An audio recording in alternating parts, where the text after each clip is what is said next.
La Montanita Co-op is all about fresh, organic, and local. Whenever possible, your co-op sources their products from growers and vendors within the land of enchantment, especially if those products are a bit peculiar. Joining us now from Peculiar Farms is Thomas Dollahite. Thomas, thanks for being with us. Good to see you.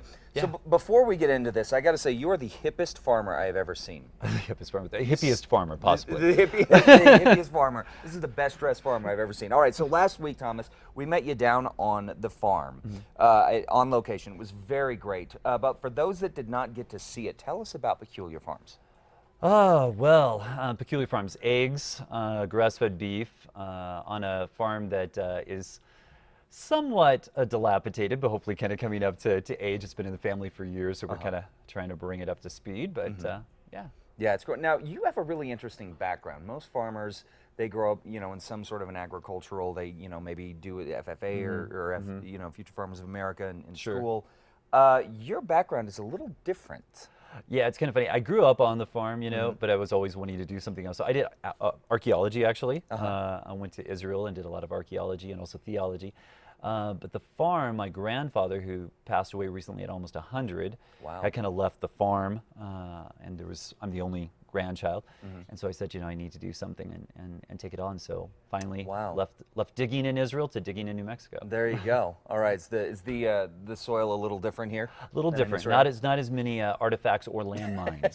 So that That's helps. good. Yes. That's good. All right. Well, so let's talk a little bit about how farming has changed. So you said that you grew up with it. Sure. And you kind of went through it. So you have kind of, in various ways, had farming, for many, many years. Sure. So how has it changed over the years in terms of, especially with sustainability, making sure that things are organic, because that really is a popular thing now. And obviously, at La Montanita Co-op, it's a huge thing, making sure that it's sustainable, organic, fair trade. I Sure. mean, it's all about that. Sure. Yeah, my grandfather farmed. He had over 400 acres. This is part of where he farmed. And yeah, it was typical. I mean, although he used less harsh chemicals, I mean, Sure. that was kind of like everything better through DDT kind of concept, right?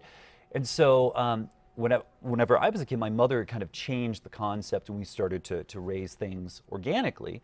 And we actually used to sell to La Montanita when I was like in high school. No kidding. And Okay. just small amounts of stuff. And so we started realizing, we would get organic produce, but it would be from California. It'd sit around forever, and it was good when it left California, but it wasn't great Yeah, for here. takes So a it's little not while just to get raising here. things organically; it's about having something that, like, I just delivered eggs to La Montanita this morning. They'll be on the Super shelf in a fresh. few Yeah. hours. Yeah. You So, I know. mean, it really is as close to farm and table as you can get Yes. when you're going to La Montanita. And I think that's the change. Yeah, yeah, yeah, really. absolutely. So now, obviously, since you have done this, La Montanita is celebrating 40 years of fresh this year. Very excited about it.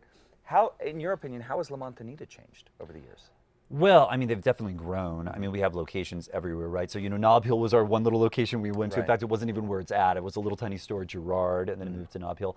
Now they have 3 stores. They also have something, a grab and go at UNM, Gallup, up in Santa Fe. They're sourcing to other restaurants. So it's really grown massively. And I think really trying to understand that people are wanting local products for a myriad of reasons. Right. And so it was kind of a little niche market that now is expanding broadly to, I think, meet more of the needs of just kind of everybody in Albuquerque and not just the few hippies, that are out there, right? Yeah. And so we can get your products, Peculiar Farms products, at every La Montanita At location. all of those locations, yes. Fantastic. All right, Thomas, thanks so much for coming in. Yeah, thank you. Again, guys, if you want a full recap, you want to see the farm itself, we do have that story on casa.com. This will be up there later today. Head out today to the co-op, get yourself some peculiar groceries. Thank you. There you go. All right.